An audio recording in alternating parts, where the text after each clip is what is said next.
Cowboy, Yes, brother. thanks for coming. Castell, Kerry, thank you for having me, brother. Good to see you. How you been? Awesome. Yeah, having a good time doing my thing. You feel me? I got a lot to talk about. Where do we begin? So, like all good podcasts, let's start at the beginning. Where were you born? Where were you brought up? Born in Miami, Mercy Hospital, 1974. My parents came from Cuba and met in Miami at a Love-In at a hippie event. Jimi Hendrix happened to land in a helicopter, although he didn't perform. And my dad was a DJ and flash guy, dressed well. He worked in Austin Burke selling suits. So he's a bit of a disco hippie. He DJ disco and acid rock and so forth. And I'm a product basically of the 60s counterculture movement, you could say. And then basically my father dies when I'm 3.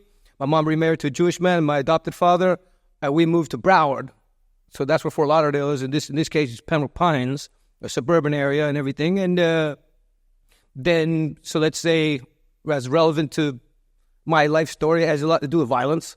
So then I get in my first street fight in 1979. At 5 years old, the boys that was on my block, called Seth and Andy, they made me fight against a kid called Billy McCarthy down the street from me because I had to be the toughest kid on my block. That's what I was taught to be. And I won my first street fight. His brother ended up punching me. I bit him and drew blood. So I won my first street fight in 1979. And I was always meant to be the toughest kid in the neighborhood, and I beat up all the other kids in the neighborhood. And then my mom remarried. We all signed up for Taekwondo in 1982. And then my mom ended up leaving my adopted father and getting my my stepfather, who was one of the instructors. And then they ended up leaving their grandmaster and opened their own school. So then my parents had a more short school from 1982. So then I was already a green belt. I was already more advanced than all the other kids in my parents' school. So then I'd be beating up all those kids. And so by 1982, I'm doing martial arts, listening to heavy metal, breakdancing. Yeah. So, what were you? So you're into the martial arts now. What age were you then? 82? 8 years old. 8. And then you just that's just followed on from there then through the martial arts and stuff. Yeah. Then I've done martial arts my entire life, and then the heavy metal and the breakdancing always been in hip hop. You know, I came up with hip hop. You know, I remember when the Blondie song came out, technically the first hip hop song, Rapture. Yeah. I remember that was on the radio, and Sugar Hill Gang followed and everything. And then where I'm from, we have Jam Pony Express. You never heard of that? I don't think. I never talked to you about that. But so I grew up heavy metal and hip hop. And then by 12 years old, I found punk. You know, I seen the movie called Repo Man with Emilio Estevez. And the first time I heard hardcore punk and seen slam dancing, seen skinhead type of element. And then I got into punk, Dead Kennedys. I bought a Dead Kennedys Bedtime for Democracy tape in 1986. And I dedicated my life to punk. And then I went to my first big punk show in 1987, Circle Jerks in 7 Seconds. And that's when I seen the Skinheads for the first time. And, you know, as Roddy Moreno, the great Roddy Moreno, who you've had on this podcast, as he says, you know, when you see skinheads, if it's in you, you'll become one. And by 13 years old, 1987, so now I'm a skinhead. And there's a war raging between Nazi skinheads and anti-racist skinheads. And obviously I'm multicultural and I'm, you know, Jewish and Latino. So I joined on the anti-racist side. And then I dedicated my life basically to that. So what was that like growing up in Miami, being a 13-year-old skinhead with all that kind of violence and stuff going on? It was pretty awesome in a lot of sense, and it gave me my life purpose because I wasn't very happy with my family life, let's say, and everything like that. And I could go deeper into that, but as we're moving forward,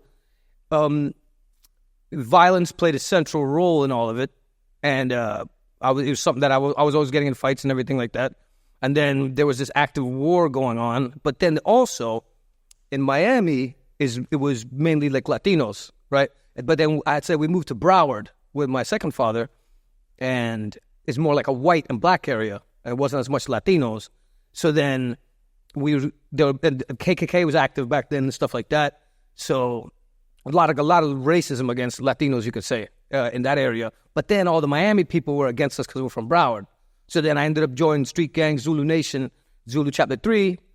And like when you're going from Broward County to Dade County, on I-95, you'd see it say cowards from Broward get sprayed in Dade. So then all the Miami people were against us. And then in Miami, there was a skinhead gang. And then I ended up joining the Fort Lauderdale skinhead gang. So it's just like a lot of overlapping conflicts. You know what I mean? So was that the Zulu nation that's been handed down from like Bambata? Well, like that? Well, interesting question. And what it is you have the Universal Zulu Nation as founded by Africa Bambaataa, came out of Black Spades, and it's the origin of hip hop. That's another story that I could go into, but it's been well documented. So then the Zulu from Fort Lauderdale, which became the biggest gang in Broward, at one time we had like over 500 lads, and in 3 chapters. So it was an offshoot because a lad had came from the Zulu street gang, not so much as much the hip hop side of it, Zulu street gang from New York. He had came down and kind of put people down with it in Fort Lauderdale, but it was more of a South Florida thing. And then DJ Red Alert, he had come down and seen this army, and basically he put us all down. I wasn't in it at the time. He put everybody down and gave them the Zulu alphabet and knowledge and everything like that. So it was loosely connected, and then there was a period when the Universal Zulu Nation had come to Miami and so forth, and then they had a big meeting. I wasn't part of it. There was a meeting, and then they had the registration cards, and they were trying to make it organized and people paying dues. And then the Fort Lauderdale Zulu was a gang, and they like to fight each other. They fight anybody, and they were ruthless, and they were nutty guys. And they started a fight against the Universal Zulu Nation, so that was like when it parted. But then me going to prison and being in jail, and then I've lived in the Northeast United States. Oh, what you go to jail for? How long? No, what for? Gang violence, fighting. Yeah. Aggravated battery with deadly weapons, trying to run somebody over with a car, hitting people with weapons, fighting Nazi skinheads, stuff like that. Gang violence. Yeah. So how long you doing there? Where'd you save your time? I've done inside in correctional facilities, I'd say about 5 years of my life total. The longest I've done was 2 years on a 4-year sentence. I got a downward departure, only had to do 2 years of it. So then it's a bit different. You hear jail and prison, and in British culture, the two are a bit interchangeable. Whereas in where I'm from, Florida, it ain't prison unless it's over a year and a day, and then you get sent to state prison. Yeah. So you get the Florida prison system, which has been talked about quite a bit. I see now on the internet. So I had done a lot of jail, county jail sentences. I was in prison boot camp. You know what that is? A military type of unit and stuff like that. So, and I did other youth programs, but the longest I did in state prison was 2 year stretch. And that was from 2001, let's say. What was that like?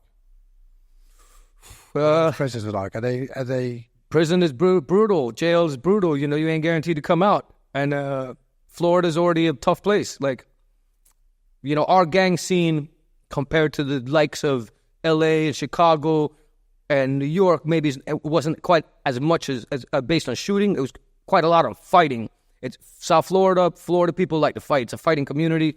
So, yeah, but at the same time, did you have to go in and join the gang in the prison straight away? Well, this is kind of like what I was driving at. I'm already in a gang. I'm in multiple gangs. Skinhead means something different in prison. But when it comes to Latino gangs, I'm a Zulu. So Zulu's down with Latin Kings, and they had an alliance that was Nieta, Zulu, Latin Kings, La Familia, because there was a big fight that had happened over a park where the Bloods had come in. So then Florida prison system is very segregated. They don't segregate you in different units, but all the Latinos, they call it Chicos, all the Latinos are basically together.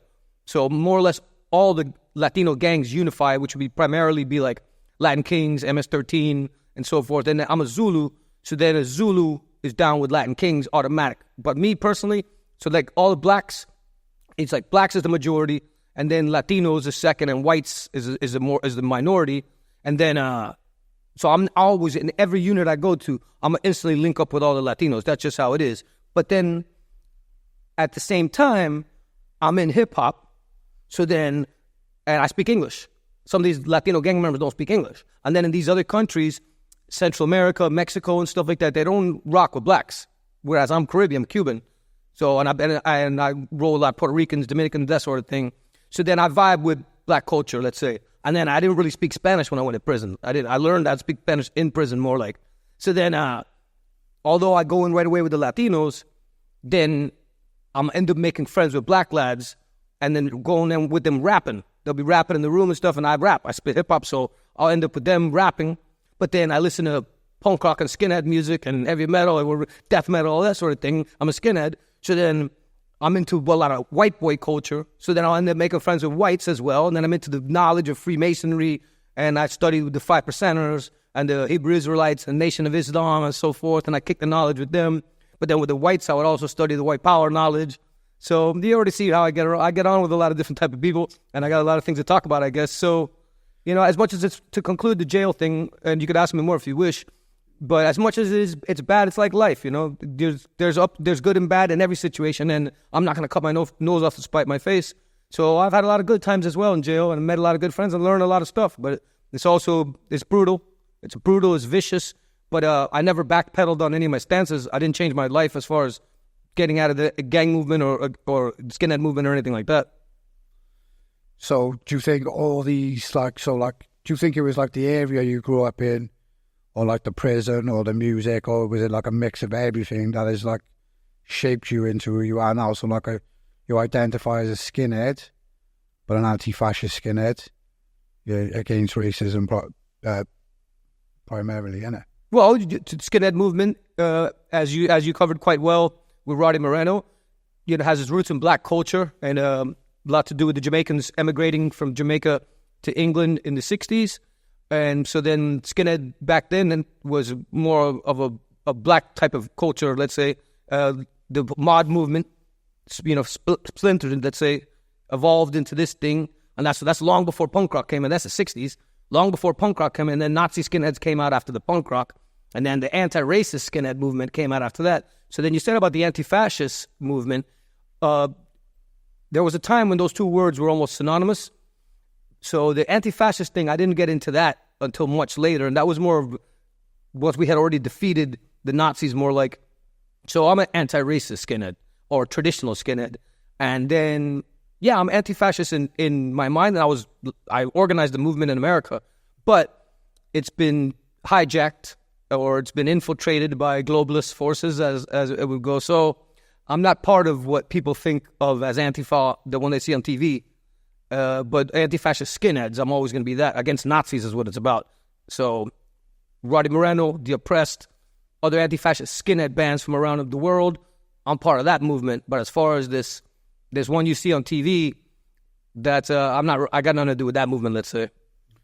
So one thing, and not to cut you off, but besides all these other mixtures, one key thing, and maybe some people wouldn't want me to go too deep into this, but let's have it right. It's psychedelics. The psychedelic movement. My parents were part of that. I was conceived on acid.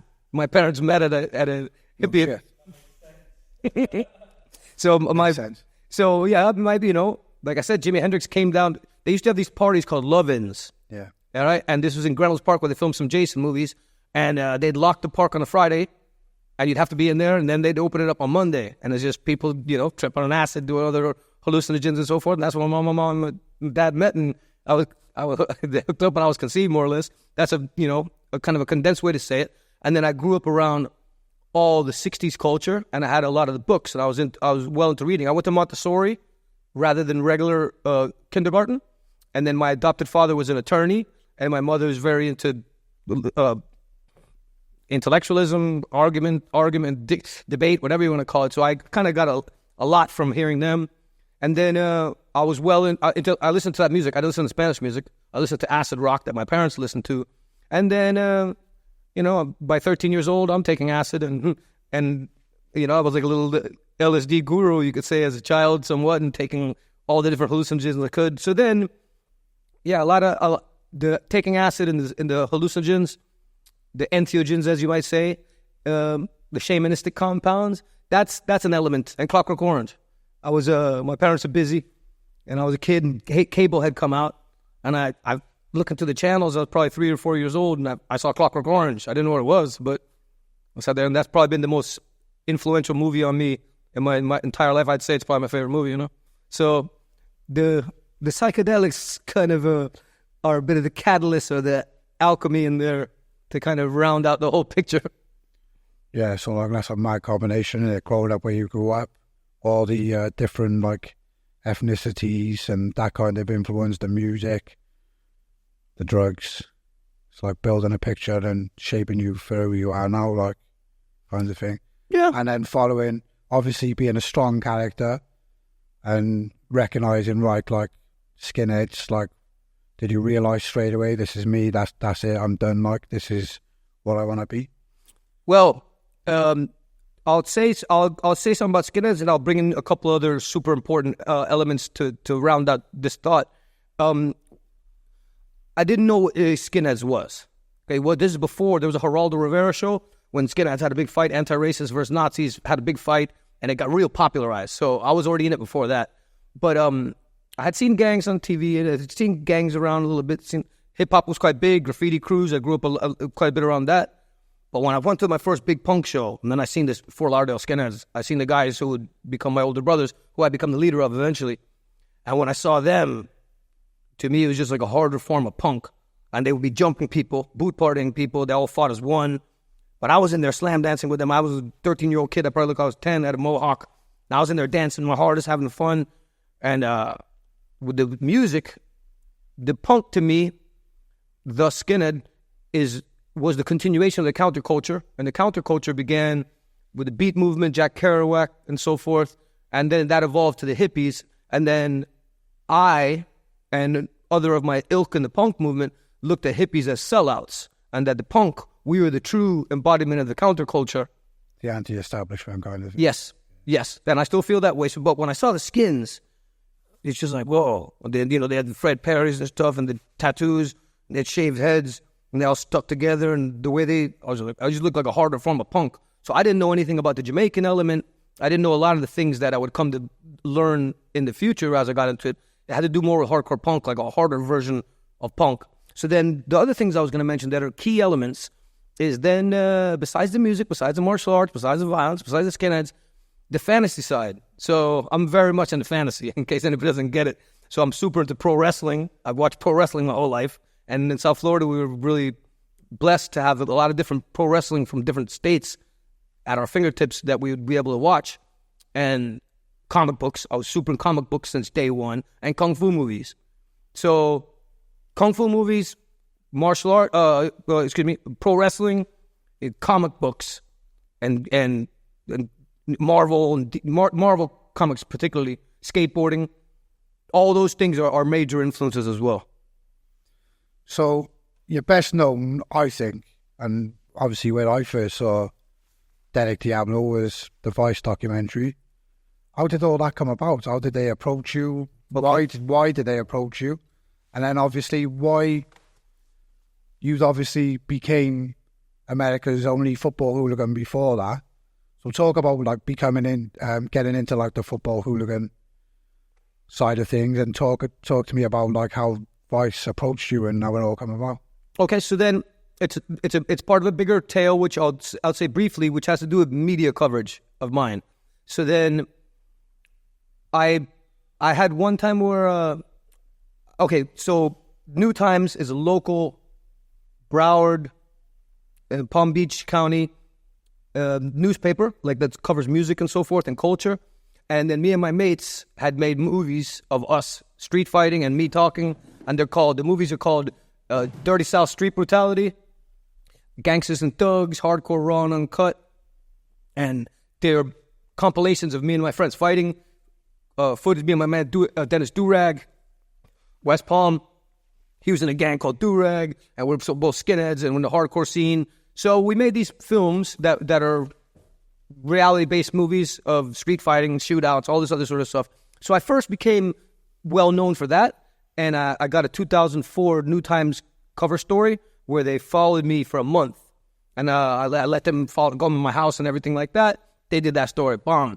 And then also I had ran for president, a write-in ticket and against Obama and McCain. And I had printed up shirts and stuff. Vote Diablo 2008, I think it was, 2004, the greater of three evils. And he wrote a story, Diablo, the writing candidate for the Sun Sentinels. We had those. And then to bring it then to the hooligan thing is I had got deep into left-wing extremism. Let's say I organized Antifa. There was like 30 or 40 people in America before I got into it. And that happened because the police had come against me illegally over a particular situation. They raided my house. They beat me up really badly. They tried to end my fighting career, crushed my thumb, did terrible things to me. and then they wouldn't give me any medical treatment because I was involved in a case against them. That one of my students' parents had filed a case against them, and I got internal affairs. I got put in the middle of it. So they beat me really badly. They raided my house illegally, and they didn't give me a medical treatment for 9 days. And in those 9 days, the vision started clicking in my head of black bloc action and attacking the White House and spreading Antifa and these sort of thing. And then that's what I did. I went around and moved to California. Hey, there was no Antifa in California before I got there. I went around spreading it. I went to Oakland, was with Black Panthers, dressed as a skinhead, wearing Antifa stuff, went to the Black Panther Museum. So basically what became BLM came out of this Millions March. There was this Million March event, and I was at that. The Million Man March? No, not Million Man March. It was called like Millions March. It was in Oakland. It was in San Francisco as well. It was violent. It was meant to be violent in Oakland. It was meant to be nonviolent in San Francisco. And so I moved to Pacific Northwest, Portland area initially. It was in Washington, Seattle area. I was up there teaching I basically put them all down with Antifa. They thought Antifa was only for skinheads, all the black bloc lads and stuff. So, needless to say, I got quite deep in that. And then I ended up becoming party chair of CPUSA, Communist Party USA. So I got deep into politics, let's say, and the left-wing extremism. And then I ended up falling out after a period of time. It had to do with the Me Too movement. And I didn't agree with some of their principles. And by this time, what was an organic movement and a street movement, then these political types come in. And what began as an anti-globalist protest movement, the globalists move in. So long story short, I fell out with these establishment leftists, and basically I challenged them all to fight. I said, none of you ever even seen a Nazi before. None of you ever fought a Nazi. I've been in prison for it. None of you guys were around for that. I'll come fight the leader of every one of your chapters. I'll fight every one of you one-on-one. And then from there, like, I lost interest in that movement, but I'm an obsessive person, so I had to be dedicated in something. And the casuals and the football hooliganism, I've been listening to, so like as a kid, I liked Dead Kennedys and more aggressive music, but I was listening to every punk I could find. So Cockney Rejects. At the time when I was a kid, the music sounded too soft to me. But I see the West Ham ICF, and they're talking about football violence. Did one of them shout out the Soul Crew on one of them tapes? What it is you're talking about the oppressed. The oppressed, yeah. But they didn't. It's Roddy Moreno at the beginning of one of the songs. He says, "This song's for the Cardiff crew." I heard Cardiff crew. I thought he was Soul Crew, but so I knew Cardiff. I knew that. Roddy used to go to the football. I'm not sure. Yeah, I think he might have been. That's how he became a skinhead. He saw Wolverhampton. I saw it on your podcast. He saw Wolverhampton Skins at a CCFC match. How big is an influence is Roddy on you, do you think? Tremendous, because the Oppressed is one of the best bands. It's one of the best Oi bands. So put the politics aside. The Oppressed is one of the very best Oi bands, and then the fact is, a lot of it had to do more with right-leaning stuff. So then here's this guy who's anti-racist and anti-fascist and everything like that. And then Roddy Moreno, me and him communicated over the years on this website, skinheads.net. So this is going back years and years and years, decades ago. And we ended up talking a bit, and I sent him my music, and he had shared with me that it was the first time him and his son got together on any kind of music. And so we had communicated in the past and everything. So yeah, Roddy and the Oppressed is a major influence of mine. So then I'm aware of football hooliganism through skinhead music since the 80s. I'm aware of it. I know a bit about it. I didn't know that much, but I could hear what they're saying. They're singing about it in songs, talking about football violence, the war on the terraces and everything else. So then there's a book called Skinhead by Nick Knight, and it's a brilliant book. And I had my own copy. I have still a copy, but I had my own copy for the first time in 1989. So I'm 15 years old. And it has an entire section on football violence, and it has that famous picture with the girl with a dart in her eye, and it has a bunch of Chinese stars, and it has a Millwall brick. So this is 1989. I'm pretty deep versed on football hooliganism, and then I've always been to British culture. My parents were into it. I'm into it, and then anybody I would ever meet that's from England, or so, I would hear their voice. You're from England? Who's the top hooligan firm? Most people don't think that's too cool. I could tell you sometime in 1993, so I'm 19, let's say, right? So I went with the girlfriend at the time, went to the amusement parks in Orlando, tripping on acid, in Disney World and Epcot and so forth. And I can remember, this has got to be like 1993, let's say. And we're on the bus going back from the park to the hotel, and there's a bigger lad, white boy, British with a bald head, button up top. And I heard his accent. I could hear he's from England. And I was looking at him, and my girl at the time, she's like, I know you want to talk to that guy. I'm like, yeah. I walked over and I says, hey, brother. I said, you're from England? He says, yeah. I says, are you a football hooligan? He says, all the way. I said, really? What are you? Chelsea. He's Chelsea. And I was like, oh, man, I'm talking to him. We were talking about a bit about the football hooligan. He's like, oh, I'm a skinhead, all right. And then I was like saying, so you listen to Cockney Rejects and Foreskins and Blitz and The Oppressed? And he didn't know what I was on about. He's like, oh, we just went to Bon Jovi concert. Bon Jovi. So that was a big learning curve for me with the music that the hooligans don't listen to Oi music. But going back into, so I was aware of the football hooligans for a long time. And then, like, I saw Scum, which is a Borstal movie, which maybe understands Sham 69 Borstal Breakout. I saw that in the 90s. And then early on, way back, I seen ID. I seen the Gary Oldman, The Firm. So I'd seen a lot of these. And then what really changed everything was Football Factory. And it didn't just change it for me. I know loads of lads that are football hooligans that caused a resurgence. And right now it's going to happen again, I think, because Marching Powder, Danny Dyer and Nick Love are together right now filming another hooligan movie, right? So I reckon it's going to come back out. And I think I had a lot to do with kind of saving it a little bit when it was at a low point. So let's just say that it's been a lifelong interest of mine, the football hooliganism, not yet the casuals. Because with Football Factory, I still didn't get the casuals as such. And going back then into 2017, at the end of 2017, I've dedicated myself to this Antifa and the Communist Party and all this sort of stuff. Now they mugged me off, and now I can't fight any of them, and they won't fight me. Then so I needed something else to do in my life, let's say. And the casuals and the football hooliganism, and by this point, I had seen The Firm remake. I'd seen all the Nick Love movies, The Business. I've seen a Goodbye Charlie Bright. So I had seen, and Green Street. That's another story. I didn't think that movie was very good. Not entirely Doug Brinson's fault. I've gone into that in my videos. So the hooligan thing was always in my mind, but I thought it was like, it's not really in America, so I didn't really think about hooligans. It was more the casuals thing had got my interest, and casuals. And I had heard Gary Bushell. Do you know who Gary Bushell is? Yeah. So I had heard Gary Bushell talking about the casuals, saying, casuals is something you can't put your finger on it, and it's not so easy because it's not something that was music-based to where the record industry or the music industry could kind of capitalize. It's just a massive subculture in Britain, isn't it?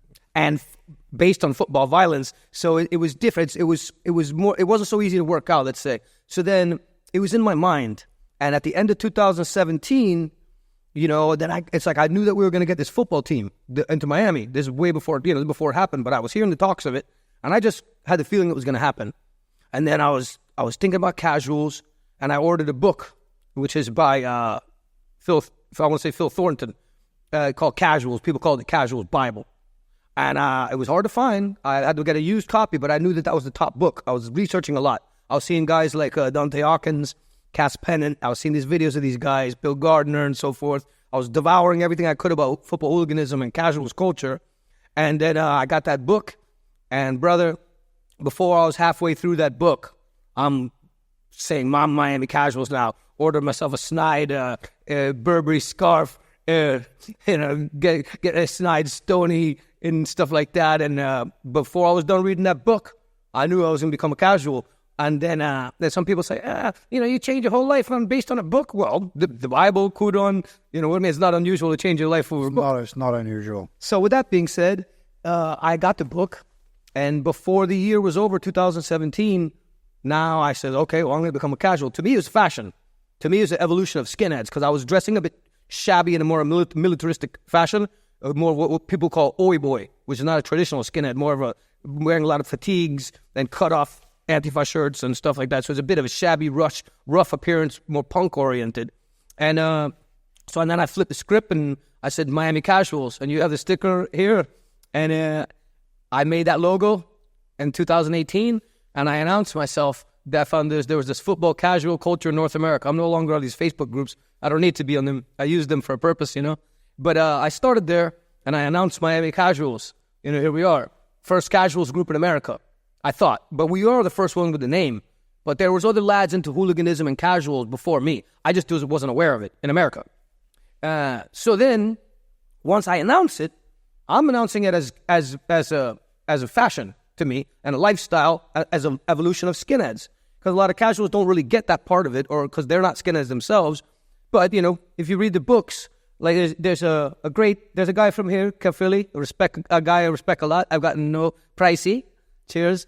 And I'm spending time just this time when I was with him, just now at the beginning when I came here in May, and talking to him firsthand. And then what I'm about to say, he reinforced it by saying that it all happened like maybe the Wizard of Oz movie that all of a sudden turns color. I was saying, like, I was reading that from one summer to the next, and it's typified in the movie Away Days. You seen Away Days? Yeah. And it shows a skinhead boot boy mob, and then here comes a casuals mob, and it's just like from one summer to the next, one season to the next, all these people, you know, likes of Liverpool, Aberdeen. In London, you had dressers, as typified by the 1977 Panorama documentary, Millwall. But either way, this casuals thing came out, and it's just like, bam, from one summer to, you know, one season to the next, everybody became a casual. You know, like the skinhead thing was out, the boot boy thing was out, and plus, there's the Hillsborough disaster, and the police, and yeah, and don't forget what came in with that is the rave culture as well. Right, that's been typified as well in a lot of films, in the ecstasy and so forth. So let's just say, going back to Pricey, he says that, you know, it's just like so he's Soul Crew, and you know when they seen a casuals mob, it's like, whoa, it's like seeing in color for the first time. So then I looked at casuals, not being somebody who actually follows football, I looked at it as the evolution of skinheads, as an undercover skinhead, and evolution of skinheads. I evolved from punk to skinhead to casuals, but I'm still always going to be a skinhead. I'm still always going to be a punk. You know, so with that being said, I announced myself, and I instantly started getting hundreds, you know, people from England, you this, you that, you don't know casuals, world, and they're all mugging me off. And then, you know, I'm getting, all these people are saying, you know, threatening me and everything else. And I said, what? Oh, yeah. I said, mate, I'll come to your country. I'll fight all your top boys. I'll come with 10 of my lads, and we'll fight. With that evolved into the Miami versus Millwall promo. So then, by that point, then I started saying, oh, okay, well, if you guys are all going to threaten me, and IMF into Miami firm, Hooligan, Miami Hooligans. So that's 2018. And then I get on the Steve Dolan's group, the football firm's Piss Up and so forth. And so this is all how we get to me doing the media stuff that leads to the Vice documentary. Not to be so long-winded about it, but it's these steps.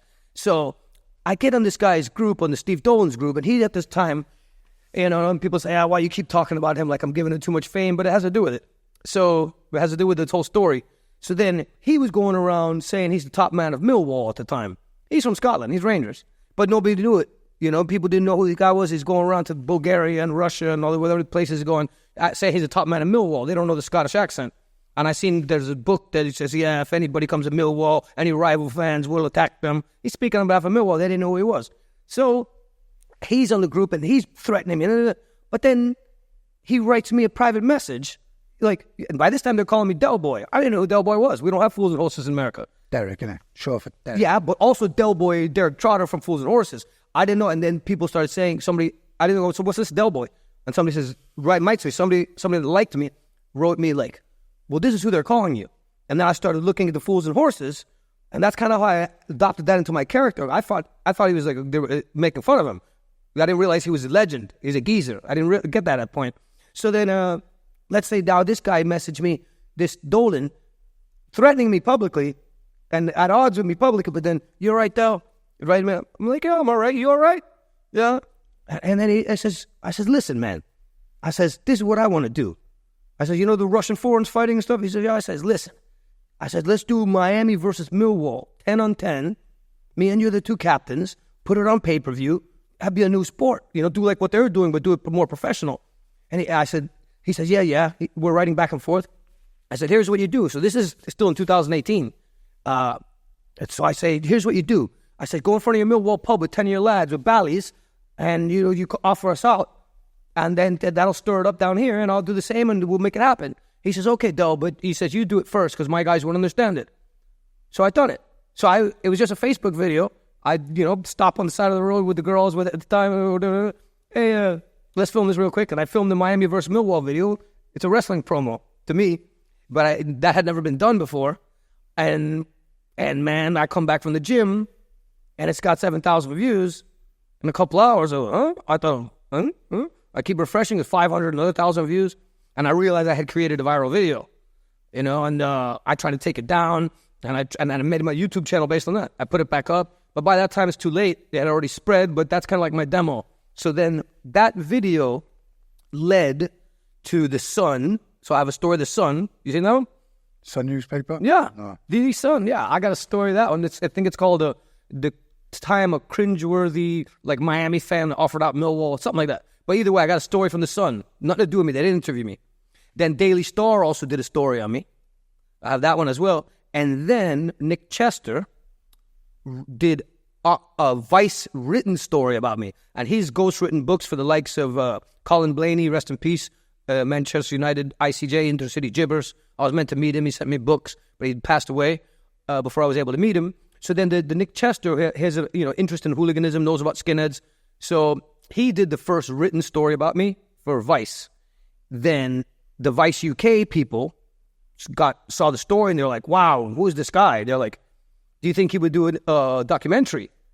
And the guy says, yeah, I think he would. And so then that's how they hooked us up. And then what you don't know and the public doesn't know is it almost didn't happen because there became a bit of a war or conflict between Vice US and Vice UK because the Vice US said, oh, well, this guy's in America. We're going to do the story.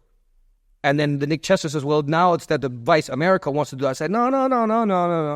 They don't know what it is. They don't get the British culture. I want the Vice UK to come film. They're like, well, that's going to be difficult. They're going to have to come. Because you wanted to, appear in front of the British audience rather than the American. Yeah, and the authenticity of it, and they understand it more. Now I'm going to have to explain the whole hooliganism to them. They're going to make it look more like a gang thing. And I wanted to come off a little clownish. SBS Salvage, South Wales #1 vehicle dismantler and car part specialist. Serving customers throughout the region for the past 10 years. You are sure to receive the very best price for your scrap or salvage vehicles. Just check out our websites, Scrap Car Cardiff or even sbssalvage.com to get an instant online quote. We buy all cars, vans, etc. Should you need any part for your car or van, then don't hesitate to call us, and our dedicated parts department will definitely be on hand to assist you. We also offer the very best prices for copper, brass, lead, aluminium and all other types of metals. Just give our friendly staff a call on 01446 421 034, Monday to Friday 9 to 5 or Saturday 9 to 1 to receive a price, or come down to our depot in the rear of the unit, 7 Redrup Business Park, Cardiff Road, Barry, CF63 2QW. We also don't just buy cars and sell parts. We also sell part-worn tyres at the very best prices at our depot on Robbins Lane in Barry, CF63 1QT. Call us Monday to Friday 9 to 5 on 01446 701 515, where we will assist you in any way we possibly can. So obviously, you've done the Vice documentary. So when did you see, your life start changing after the documentary? When did you start noticing changes? Well, as far noticing changes, it led to more media. I've done other media. I had the radio television. Luxembourg did a story. Then the Russia Today or Rupply did a story. So then, as far as how it changed, I've been able to express a lot of my ideas, get more well known, and move towards bridging it into combat sports and professional prize fighting, sports entertainment, which has always been the plot since day one. So, what about in your own community? Did people start saying, "Oh, we saw the documentary" and shit like that? Yeah, well, you got to figure, brother. I've been blowing up little by little for a long time, like in the hardcore scene, and I'm in a video moshing of a Sworn Enemy hardcore band. It's called As Real As It Gets. I'm in there moshing. I suplex my mate T Black. That came out and blew me up in my own community, being the hardcore scene and so forth. I got the New Time story. Also, I got an NBC story about the movies and a Telemundo 2-part story about the movies. So that's going back then. So what I'm saying is that it's been snowballed. I've been basically doing a lot of the same stuff for a long time and being myself and moving other places and getting into other stuff. But I always maintain all my original interests, let's say, and keep going around, basically meeting gangs online and then being invited to their cities and turning up And you're always going to have people who are your detractors and your people who like you and don't like you, let's say. But listen, boy, Lloyd Harvey, a boy from here, and others have basically says, Del, you know, people think they hate you or they say they don't like you because of it. They meet you, everybody falls in love with you in 10 minutes. You know what I mean? So not everybody's going to like me. But I mean, Ryan from Plymouth, big old Ryan, he said something quite funny, which he's not in pubs. You know, he's a martial arts man. He's not a pub guy. He's not a football lad. But he's been with me in the pubs. He doesn't like to go on his own, let's say. And what he observes of me, he sees the way I wind up pubs. And you see me, you know. Well, I've been there with you, haven't I? And, yeah. The one funny thing I can remember was we were out in Cardiff the one night, and I think we were with probably the most legitimate football hooligan there's ever been, who is Tommy from the Luton Migs. The real Tommy Robinson. The real Tommy Robinson. The real Tommy Robinson, leader of the Luton Migs, wrote the book, Mig Down, Rolling with the Mig Crew. He don't want fame. He walked away from that sort of... Lovely guy, Tommy. Got nothing but nice things to say about him. A lot of respect for him. He's an absolute diamond. But the funny thing was, me and Tommy are sat there. Tommy's a bona fide footballer who can been there, done it. And then we've looked over, half the fucking pub is going mental. And I mean, there's about 500 people going, singing your name, Derek Diablo. You're up on the fucking snooker table with your top off. And I'm looking at Tommy as if to say, and I said, well, how the fuck does that make you feel? He's like, I don't care. I don't want fame from, he goes, I just want to fight the football. But so like, you know, I've seen it for myself first, and, you know, it must have been a life-changing thing, like, you know, the doc and everything else. Well, the thing is, mate, on that, it's that I'm focused on the British culture and the British audience, you know, so people know me in America, but I'm more well-known here. Like, talking about the chant. So it happened to me the first time when I was at a Wigan match, when I went in my first CCFC match. And people want to take pictures and bring their kids up, want to take pictures, and I got time for everybody, you know. You know, that's the one thing I don't respect about people, like maybe this Shia LaBeouf chap or some of these other guys that might think that they big shots because they are actor or something. They might have got time. I think they can talk this way, brother. You know, respect goes two ways in life, you see. And like, I'm American, and I heard that Joker came over here and made the damn ass of himself, and he won't be welcome back. But guess what? I go places, and people know who I am, and I walk into the stadium, and now they're saying, oh, Derek Diablo, oh, and the chant, Diablo is a bluebird. So to walk into a football stadium, I don't even follow football.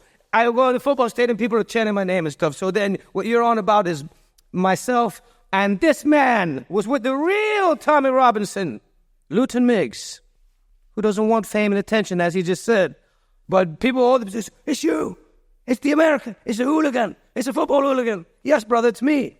And they come up and they can I have a picture of that. And then that leads to me then doing push-ups and clapping behind my head and doing spin kicks and doing... Yeah, it's fucking mental. We went out for a quiet pint. So then the man like Thorny, cheers to the man like Thorny, you get all your merchandise from football, from that man, Mike Thorny, you know. Hey, you'll have to pay for that advertising. But go back to the questions, because I could talk about these lads, and I love, so in those kind of interactions with me, getting all the fame, and then I'm into it, and like you say, now I'm on the... I know you genuinely love it, because I took you to a scrapyard the one day, and I've never seen anyone get excited over going to a fucking scrapyard. But it's like part of the British culture and stuff, and got you excited about it, didn't it, Del? Yeah, the thing is, on that note, you know, British culture, I feel like British people take a lot of stuff for granted, and I've been told, Del, you reckon our culture is exotic? Yeah, it is. You know, to me, these little bits, like you're saying, go to a scrapyard. First time going to a British scrapyard, you know. You see, I've seen it in movies. Hey, like when I went in Millwall, I went by myself to Millwall, didn't I? And I went, first thing I found, to walk to Burma and say, where's the den? You know, I'm telling guys, hey man, have you seen Football Factory? Yeah. You know that don't know? Says turn back on it though. Oh, it's over there. Yeah. Yeah. So, should we talk about the Tommy Robinson thing? Ooh. The greatest work shoot in history, superior to Andy Kaufman and Jerry the King Lawler on David Letterman. That's real quick though, just fly through it. Real quick is that I was filming with Central Club Podcast and Colin Mize last year, And we were meant to do 5 days, 6 days of filming, and it concludes with this Millwall Cardiff match, boom. And then it was stuff that he had written out, and then I was able to do one that I wanted to do, which was a historical fencing group. So basically, there were a lot of different situations set up. I went to Cardiff Market, the man like Jacob, nice vintage, big up. So anyway, the bottom line is, he comes up with this idea, and it so happened that it resembles an idea that you had prior with Alex Reed, which is a debate at a boxing match. So he comes to me with the idea of hey, Dale, will you debate Tommy Robinson far left versus far right? I says, mate, I'll do whatever you want me to do. I says, but I'm not representing that. I'm third position now. I'm not trying to, and I'm not in politics. I'm not on about that. I'm on about football casuals, British culture, and so forth. And he's okay. So I'm not gonna say no because he's pressuring me because we're not creating any viral content. So then let's say, so I called my man Ryan from Plymouth. So we agreed to do it on a Thursday. Millwall match is Saturday. I call Ryan from Plymouth and I tell him, and I was already meant to be on Misfits, KSI versus FaZe Temper, because the man like Lee Eaton, who I felt I was angry at him for a long time, but I misunderstood the situation and rethought it. But he was already interested in me because he knows Bradley from Doghouse, with Big Up Doghouse Boxing, Plymouth, and that's Ryan's cousin. And then they know each other, and Bradley had gave him my stuff. And the guy says, oh my God, this guy's amazing. We want to use him for the zone, MTK management, what kind of deal? So I was meant to already be on the Misfits last year of KSI versus FaZe Temper. And then I tell Ryan that hey, man, they want me to do a debate against the Stephen Yaxley, the Tommy Robinson on Thursday. He said, fuck off, Dow. He says, you do, yeah? He said, wind the cunt up, get him to kick off on you, defend yourself, shout out the zone, you be in the main event.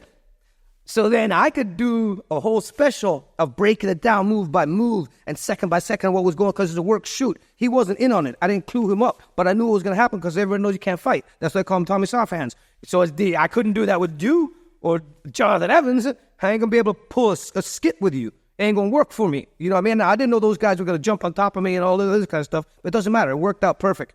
Mission accomplished. After it was done, I kept hanging out. That man took off.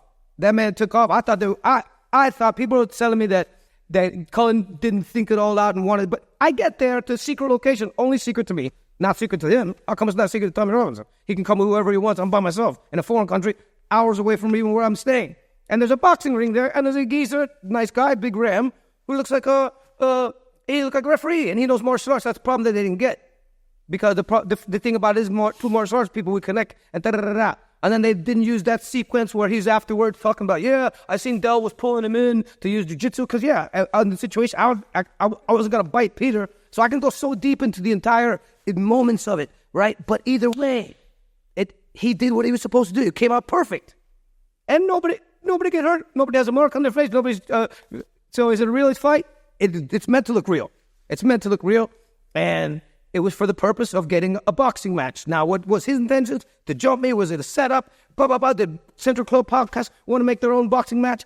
It's all irrelevant because, he left and I'm with Peter and Cullen and they gave me a €500 jacket and they give me all this stuff and I'm meant to have my own podcast and I put him on the phone with Sean McGovern. I was a hero. It was going good. I let him run with his rhetoric and everything like that. And the fact of the matter is, once Ryan says, mate, you've done it. Everybody's talking about it. And the Lee Eaton says, tell Dell, I put all the voice messages. You've seen them. I put them on my channel. Oh, tell you were with me the next day. Yes. With me the next day after that, we were just driving around Barry. There was people getting down off the fucking scaffold to come and talk to you. We went over the pub. I think every pub we went in, people were like, oh, we saw you yesterday. So then on that side, in one way, it's happy days for everybody. In another way, it's not. It's good and bad for Central Club Podcast, let's say. And then for Tommy, it looks good in one way, the way it's been presented. But then people can see through it. And then people see the, wait a minute, why won't you box the guy? And now I am actually for boxing match. So the bottom line is, with the whole thing, the sad part is that I think that everybody wants to make millions of dollars on a boxing match. Who cares if you lose a boxing match? A white-collar boxing match, 16-ounce gloves, 3 2-minute rounds. You won't take a ass whipping in that. Your guys can throw the towel in. For millions of dollars, how much is he worth in boxing? What, $10 million? We had, Cardiff International Arena, or what is that? Wesley, what do you call it? Wembley Conference Center. Yeah. I just think with Tommy, like after the episode, he kind of like took the moral high ground, like, oh, I'm not getting involved with that guy. I'm too big for all that. But I think, no, you were the guy who agreed to do the podcast with Derek in the first place. And you were the one that Lost Dragon fucking kicked off. So don't start taking the moral high ground now. Come and fucking fight the man, innit? I think. Yeah. Even if it's in fucking out the back there or... Will you offer them... It was in the ring in Wembley or in a Cardiff International Arena or in the back in the People might think... And we'll have Paul Joyce as the fair play man. We wanted to get Paul Joyce, yeah, Gypsy Paul Joyce as the fair play man. So this is a massive and people fight. might think that it sounds a bit far-fetched, but I can give people my fucking word right now that they were serious promoters talking to me about you and willing to put that fight on in the Wembley Conference Centre. They were ready to put their money up and put that show on the fucking road. They didn't want anything to do with it. Yeah, and that's the end of it. So then, like, I talk about Ryan a lot because he's become like, we're so close and we think alike in martial arts, and I bounce stuff off him. And then the way it looks like is like with it now, because it's still the biggest boxing match in UK. Him against anybody. Him against anyone, yeah. Him against anyone. But I've already done the whole promotion for it. And I put him over in the promo. So it's already set up. So the guys that wanted to put that show on with you and Tommy, they legit. The one guy's a barrister. And these guys have been with the guys involved in bringing Mike Tyson to Britain, and we're involved with bringing Butterbean to Britain. Yep. I remember, and the thing about it is, brother, everybody has mad respect for you. I get around. I talk to people. I know bits, and, so anything you tell, you're not a big talker. So I know that anything you're going to bring me to the table is going to be legit. And you know what I mean? That's my belief in you, and that's everything I've seen. So it is legit, and I can tell you one thing now, the offer's still on the table. If he wants to fucking fight you, my mates will put that show on. Yeah, well, then we get to that, right? Then we get to that. And that's the Ryan, I said, man, like DKM Plus, that's what I'm fighting with. And the man like Steve Walsh and stuff like and Danny McLaren. They're not saying I can't say anything, but they're not pushing that because the guy doesn't want to do it. You can't force somebody to a boxing match. And then the Ryan, it's beating a dead horse. And Ryan likes Tommy Robinson. A lot of my friends like him. I agree with a lot of things he says. Anybody can. You said it before when his name has come up. So the thing about it is he's on his own path. He wants to go to kicking off and get himself arrested at protests for petty charges and, so like just do speeches and stuff. I used to be in the protest movement, and I like it too. Just in case, though, more important to him. Just in case, though, he might see it. Go down the camera and fucking call him out right now. Yaxley! You low down, no good, so-and-so. I want to box you. I want to get you. But now they say I'm picking on you. I don't understand. So I'll give you two choices. 1, you box me. Or 2, you apologize. And say, Del Boy, you are indeed the greatest comedian out and the funniest man alive. I said that, you said at the bottom, baby, hey, I got you, daddy. Okay, well, he said, comedy acting out. Apologize or box me. How's that? That's good. Off the top of my head. But in all fairness, people get it's a work and stuff like that. Yeah, it's a character then. Well, I'm just saying the entire thing was a work. It wasn't work on his. They were trying to get me. He was trying to do his thing. He's just ineffective, and he's not able to fight. But the thing about it is, it's all been exposed because I posted all these videos. You've seen them all with that man Danny Tomo, his manager. And that man had sent a voicemail to me. Because I started threatening him, winding him up and press charges. You can't press charges. The police can see it's a work. Police don't believe there's no assault. Where's the assault? So I couldn't press no charges. I was winding him up. But I started threatening. I spoke to Danny Tomo. Danny Tomo, that's me. And he sent me the message. Oh, yeah, I can get thousands of people to watch Tommy take your head off. Just don't back out, you little empty Danny Tomo who was on about putting it on in Billy Joe Saunders' back garden. I know. I remember. So here's the thing. So now this Danny Tomo chap, right? Danny Thomas. So he initially comes at me with that, but I'm getting in fights all the time now. I'm getting in street fights. People are challenging me. And people, I don't have time to be looking at my social media. But then my management lets me know, hey, there's this guy saying that he's Tommy Robinson manager about you guys fighting boxing. So then I seen the message, and I says, hey, brother. I said, yeah, I'm serious. And I says, whatever. I answered back. It's all on my channel. You can look. I don't have it memorized. And then after that, he voicemail, yeah, mate. Now he's talking nice. Thing is, I just had a baby yesterday. Yeah, same as me, yeah. Lee said, leave it with me kind of deal. Yes, bro. So now we're being respectful. And I wrote back, I wrote something nice about him. I said, hey, mate, you seem like a decent guy. You know. And then it's like, now that Tommy he backs out of it again. And then that guy, I'm saying, bro, come on, man. Let's do this. And I even offered to practice with the Danny Thomas. I said, look, I'm not trying to humiliate your guy. I already put this all out there. I said, I'm not trying to humiliate him. I just want to finish this before I go home. Basically, I'm skint. But now I'm back, and now it's going to be real boxing. I'm going to sugar. And I'm going to sugar and sugar and sugar till I can't sugar no more. And Dad, I'm going to sugar you again. So, the geezer, I don't know. It's over and done with. We were two ships that crossed paths under a shimmering moonlight. And he's gone his way, and I'm going my way. It's got me this boxing opportunity that I got now. Yes, DKM Plus, July 21st, next Sunday. Let's talk about that then. Before we go, let's talk about what you're up to now and what's going on. Well, I've been here for an 8-week camp, initiating myself into the school of British boxing. You see, because I come from the African-American school of boxing, black boxing, and I know a little bit of the 52 blocks and the jailhouse rock as well, you understand? And what I'm looking to do is amalgamate my African-American style along with the British style. Now, in the British style, they don't want to say this openly. People don't talk about it. They ain't comfortable talking about it. I'll talk about it. They got a so-called British white style and a so-called British color style. And there's other nuances in there. And I'm looking to figure it all out in the history of British boxing. And I know I've been studying guys. And I'm going to see if I could create the perfect formula for success in the boxing. And now I'm going to fight July 21st. That's next Sunday, DKM Plus, Papam Grand. Problem is, since I've been here just this time, 4 opponents have backed out or refused to fight me.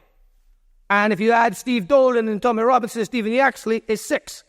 One of them, the first one, they brought me to the crypto show. I went to the crypto show. That was Chris Cyborg versus Aria Wild. Big up Aria Wild. She's an influencer boxer. Look for her. She fought Chris Cyborg, understand? And she was taken out in the second round, but she did well. And big up her Coach Pepper. My coach Steve Walsh, that's his mate. I got Coach Liam DeBille. Got Coach Rob Logan, you understand? Coach George Hannington. I got loads of good guys, loads of good fighters in there to get Harry Hitman. So bottom line is I was put in as a alternate fighter because somebody had pulled out. And that man didn't take the fight, but I'm not going to say his name because the fact of the matter is he didn't call me out. It wasn't agreed upon to begin with, and he fought somebody else. So fair play. So I won't mention that man, but either way, they offered me to fight him, and that was going up in a weight class on that show as a backup. That's one. Let's not count him. Steve Dolan, Tom Robinson.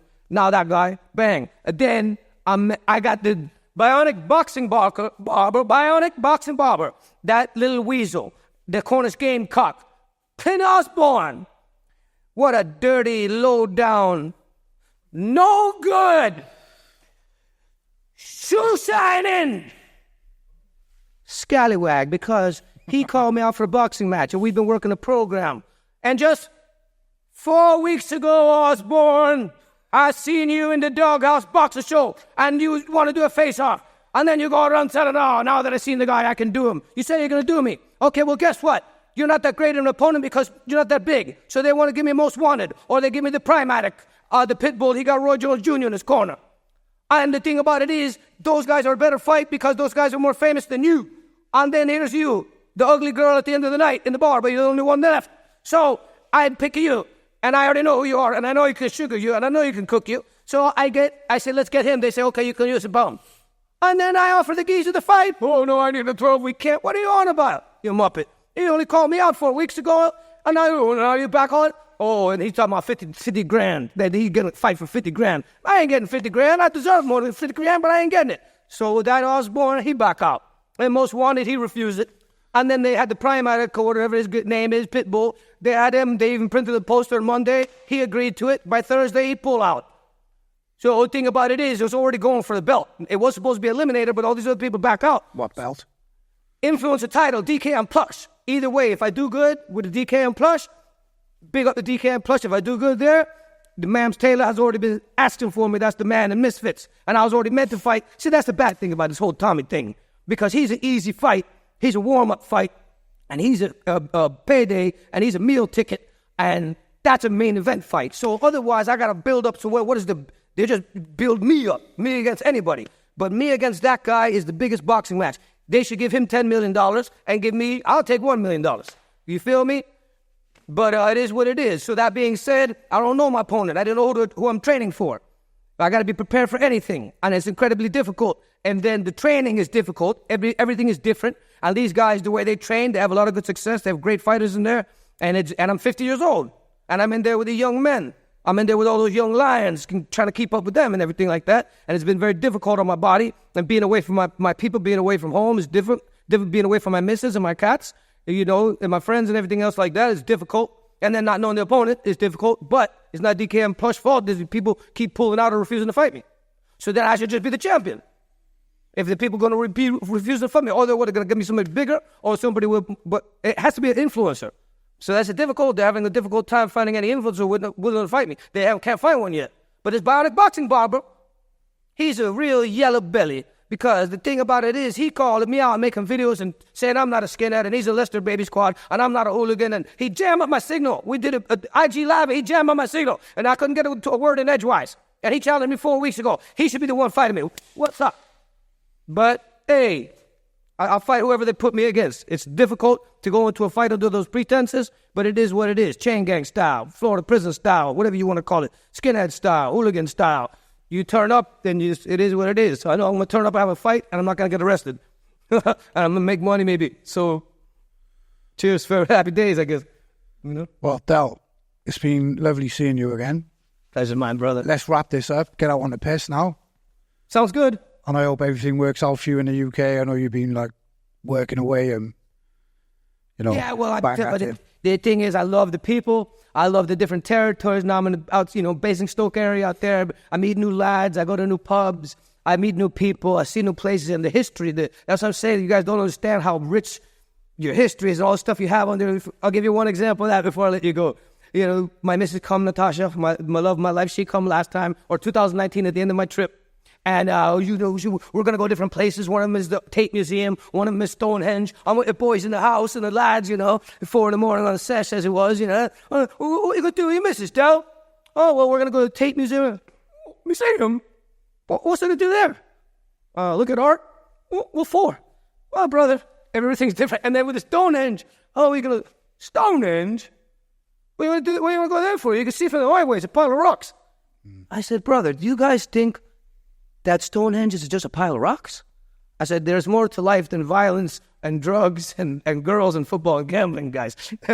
So I love, even if it's hard on me and the heartache, I'd rather have my missus and my cats here and, you know, everything like that.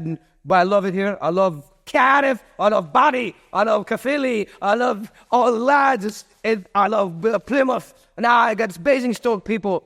You know, there's no place in UK that I really haven't, like, I've just found a new place by the O2, London. So the saga continues. Diablo TV. The man like Kester won. Hurt so good. What? We'll do this again. We're going to have to do it again. I got a lot more to say. Nice one, Del. Cheers. Cheers, bro.